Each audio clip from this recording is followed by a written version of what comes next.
2, 3, 4, 5, 6, and 7. Okay, this is the 7 cards. Tingnan natin yung mangyayari at nangyayari pa at mangyayari pa.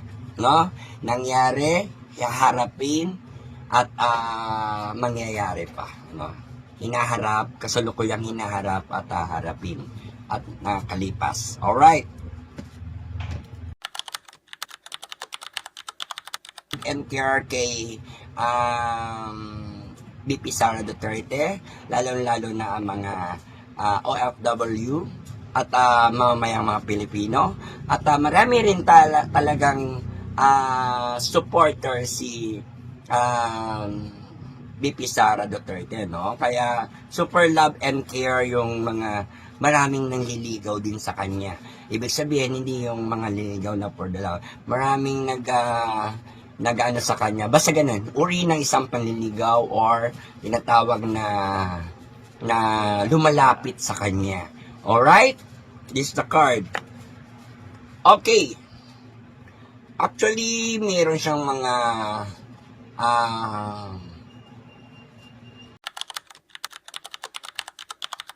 sa pera.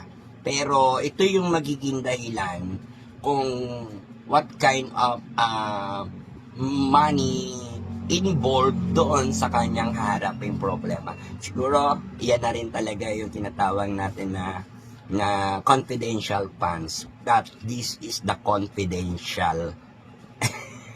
Kaya yan, hindi ko rin masabi sa inyo because this is the confidential funds. No? Pero ito ay kontrolado ng isang negatibong tao, no, lalaki. At yan ay parang galing sa isang taong negatibo o lalaki na hamak o issue dyan sa confidential funds. Yan, okay. And then now, ayan, maraming pasakit na nangyari kay BP Sara at harapin tatlong pagsubok na matindi na merong mga kabiguan. So, lumalabas dito ang kabiguan, kaya hinihiling ko sa inyo, hindi ako nananakot or hindi ko kayo tinatakot. Napakalaki nitong sinasabi dito na issue. Dahil ang kabiguan na ito ay nakikita ko sa paparating kay Vice BP Sara Duterte. Nawa wag tong mangyari, no? Kasi ito yung kabiguan. Ano? Heartbreak, heartbroke and hurt. Ayan. At broken hearted. Ibig sabihin, may mga, hindi lang yon, may mga iba't ibang klase na ibig sabihin ng kabiguan. Ano? Tinatawag kasi, nakikita ko yung kabiguan. Ibig sabihin, yung hinaharap niya ay maaaring mabigo siya. Pero, hindi to mangyayari ang kabiguan na to kung hindi siya bibiguin ng mga taong bayan na sumusuporta sa kanya. Yan ang yan ang katakutan natin. Dahil kapag nangyari tong kabiguan o tinatawag natin na katulad niya, yung mga impeachment niya, 50-50. No? Pag na-impeach si BP Sara, kabiguan yon. Kaya ang suporta nasa taong bayan at yung mga taong tutulong sa kanya at yung mga ipagtatanggol siya. No? Kabiguan yung lahat natin, ang mga taong sumusuporta kay BP Sara ay kabiguan ni BP Sara. Ayan, gets nyo? Did you get the points? Alright. Okay, basta kabiguan, ano? Kaya ang harapin ng kabiguan ay 50-50. Kaya sabi nga natin, yung kabiguan na yan 3 beses. So hindi ko na-explain, pero yan yung mga matitinding kabiguan na nangyari kay BP Sara Duterte, no? Kaya haharapin niya yan at maaari yang makontra kung ang taong bayan ay susuporta sa kanya, dahil kung hindi ay matatalo siya sa or may impeach siya, at pag siya ay na-impeach, para siyang sinaksak o ayan puso, di ba? Para siyang sinaksak ng tatlong mas matatalim na patalim or whatever, tatlong kabigo, ano mga pangyayari sa buhay niya, no? Kaya kapag ka siya ay na-impeach, ganun na mangyayari. Kaya humanities din ang yung mga mangyayari, no? Kaya naka-combine yan. So, bless of Jesus, dapat presidente. yan, nahihirapan kasi nasa pwesto siya at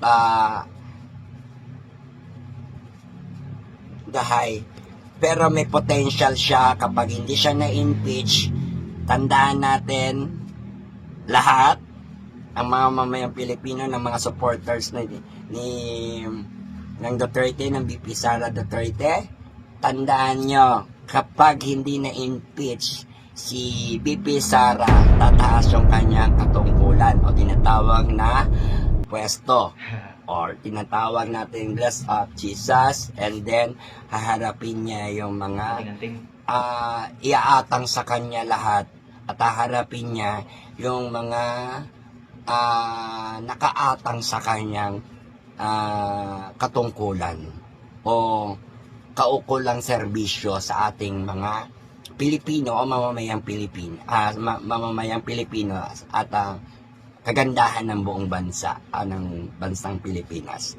Alright, kapag nanalo si BP Sara, sinasabi dito na mag-hire pa yung kanyang posisyon.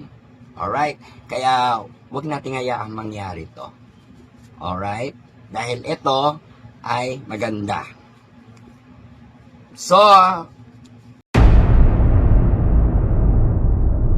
mag-ingat kasi mabibiktima na naman si BP Sara sa mga bagay-bagay na mga nakapaligid sa kanya.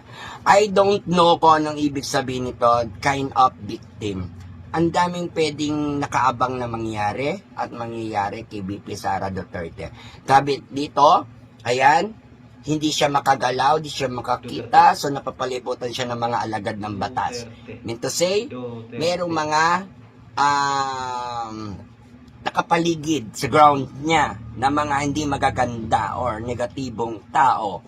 Maaaring yan din ay may mga katungkulan o alagad ng batas, or tinatawag natin na bibiktima sa kanya o mabibiktima, babakuran siya, kaya hindi siya makakakilos. So, maganda kung hindi dapat mangyari sa kanya daw, dahil hindi talaga maganda kapag nangyari to. Siya daw ay mabibiktima or tinatawag natin na parang